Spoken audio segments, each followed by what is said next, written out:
السلام عليكم خوتي خواتاتي، مرحبا بكم اليوم ان شاء الله في وصفه جديده. اليوم ان شاء الله غنصايب معكم واحد البسكويت تيجي رائع بكل معنى الكلمه. تيجي مقرمش وهشيش وبنين وصحي في نفس الوقت. غنصايبو بالدقيق الكامل بالنخاله ديالو، ما تنحيدليش النخاله. بالنسبه للمقادير، وما فيهش البيض، هذا البسكويت ما فيهش البيض. عندي 75 غرام ديال الزبده نخرجوها من الثلاجه من قبل تكون لينه. عندي 2 كيسان ديال سميتو الدقيق الكامل 200 غرام، وعندي هنايا 50 غرام ديال السكر البني. من الاحسن الا كان هذا السكر تيعطيني واحد القرمشه في البسكويت. انا تناخذ هذا. عندي قرصه ديال الملحه، وبالنسبه للخميره غناخذ واحد المعلقه صغيره ما تكونش عامره. وهذا البسكويت هذا غندهنو بالشكلاط من الفوق. انا نستعمل هذا اللي فيه 55%، ما تيكونش مر بزاف. وبالنسبه لوليداتكم الا ما تيبغيوش هذا، حيت فيه شويه د المروره، هذا ما تيبغيوش ديروا الشكلاط الاخر اللي بالحليب صافي والماء. هذا البسكويت هذا العجين غنجمعوه بالماء، واحد 5 المعالق تقريبا ديال الماء. بسم الله. دابا غناخذ هذه الزبده نخدمها مع السكر، تكون بحال اون بوماد. غنخدم بيدي. بسم الله. ننصحكم تجربوا هذا البسكويت هذا، راه تيجي رائع رائع رائع بكل معنى الكلمه. تعطيوه لوليداتكم وليكم حتى نتوما نيت مع القهوه مورا العصر، تيجي زوين.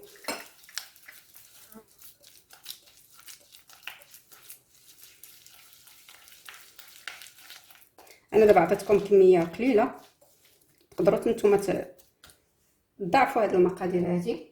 ندير واحد قرصه ديال الملحه شويه،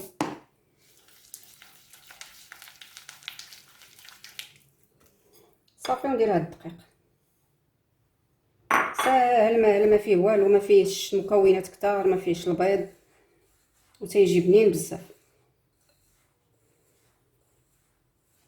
نرمل هذا الطحين هذا مع الزبده،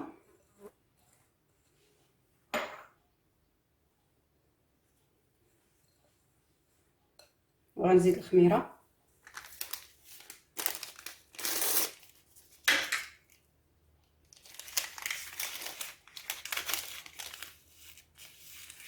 هكا غير معلقه تكون ممسوحه، تكونش بومضي.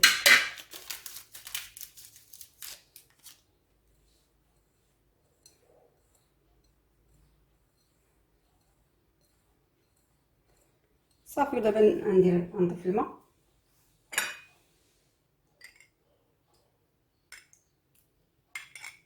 ثلاثة، 4، 5. المهم الماء اللي غيجمع لكم هذا الطحين هذا، غير الماء بارد.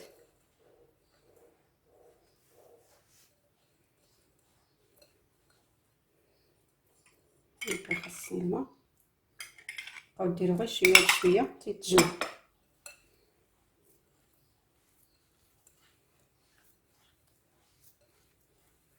وبلا ما نعجنو، غير نجمعوا هاد العجينه صافي، ما ندلكوهاش.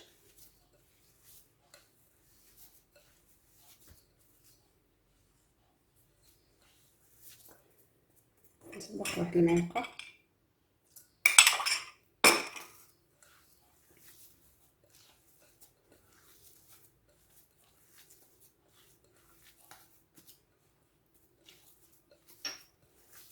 صافي. والخليط ديالي تجمع. دابا غندوز نسرحو.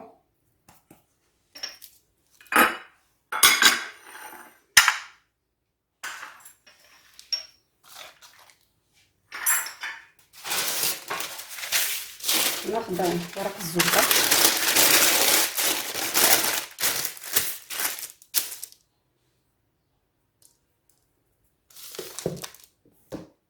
والمرشم، غنقطعو انا بالمرشم هكا مربع.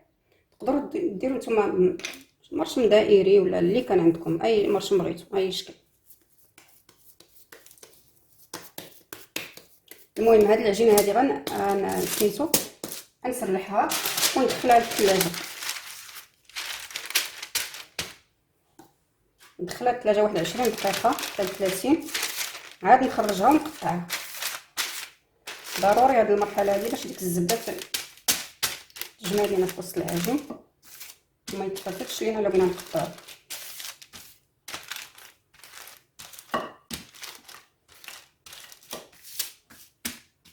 وما نديروش ثاني رقيق بزاف، ما يكونش رقيق وما يكونش غليظ.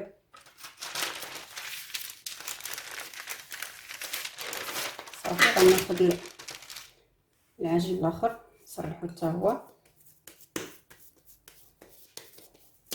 المهم نسرحو وندخلو للثلاجه. صافي ها هو سرحتو، غندير واحد فوق واحد ونغطيه صافي وندخل للثلاجه كيف تيبرد مزيان.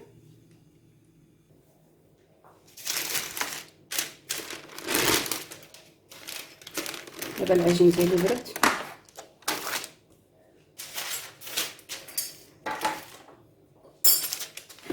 وعندي طاوه غنقطع مربعات.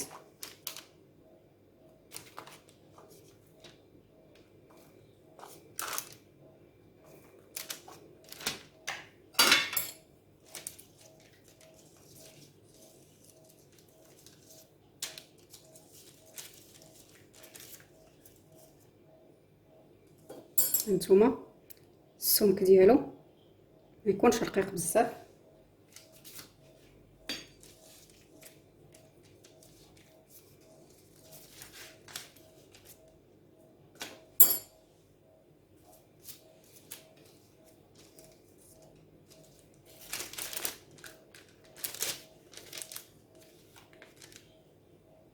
ما تيتقطع ما والو الا بردات العجينه تتماسك.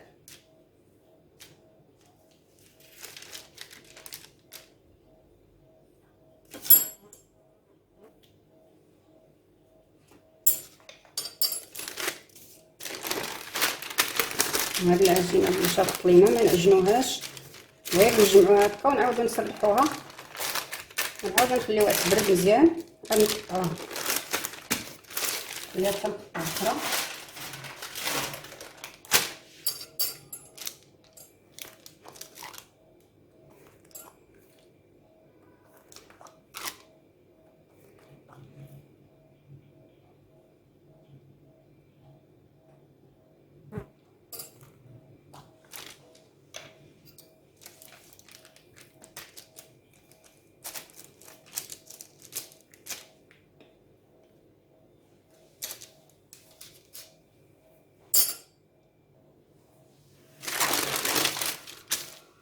صافي هاد العجين هذا غنجمعو ونعاود نسرحو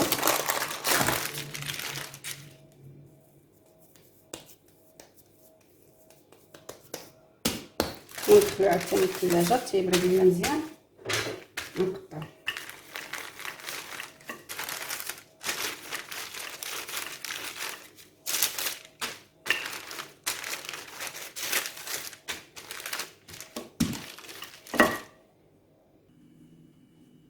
ها هو البسكويت ديالي. دابا غندخلو للفران درجه الحراره 180، نشعل لتحت حتى يبان ليا تيتحمر من الجناب ونعاود نشعل ليه الفوق. نتوما على حسب الفران ديالكم على حسب الوقت، المهم تشوفوا يتحمر وصافي. وضروري هاد العمليه ديال الثلاجه باش العجينه تكون بارده وتشد، والبسكويت تتقطع تيشد لافورم ديالو ما تيعرجش.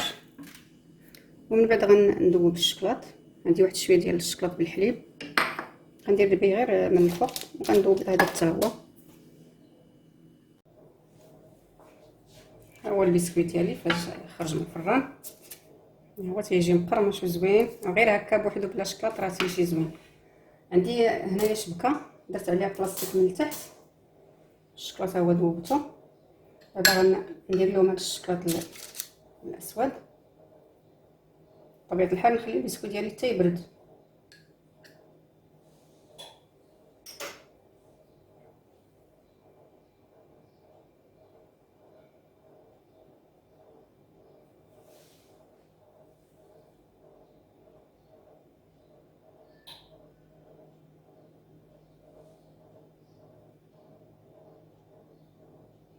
هاكا نحطهم فوق هاد الشبكه.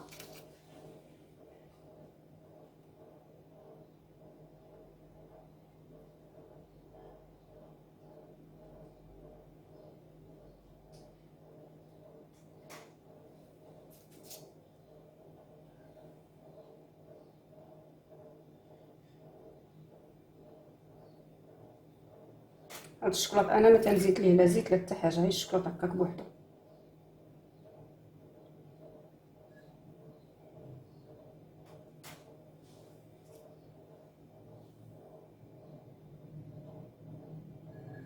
نستمر هكا تنساليهم.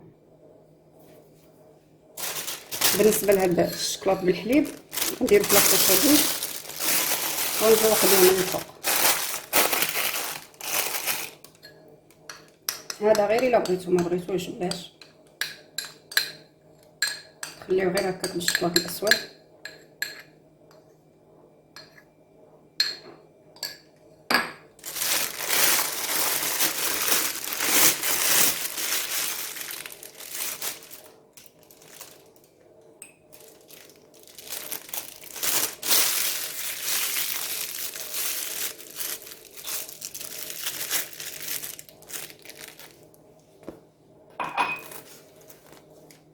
غنقطع عليه هاد الراس هكا رقيق، شي تقباص تكون صغيره.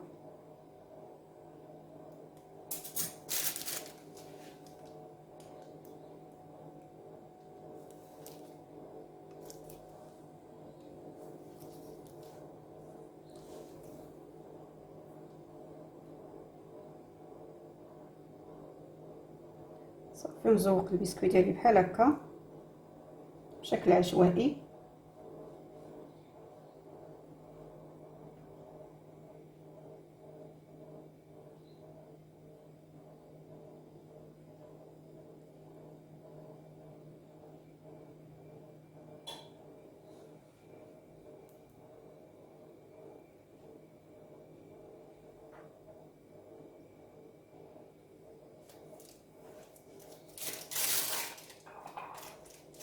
باقي عندي شي وحدين في الفران، صافي هكا ونخليه يبرد.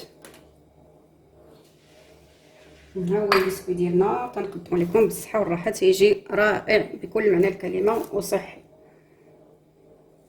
نتمنى ان شاء الله تجربوا هذه الوصفه هذه ليكم ولوليداتكم، تاكلوا شي حاجه صحيه ومفيده.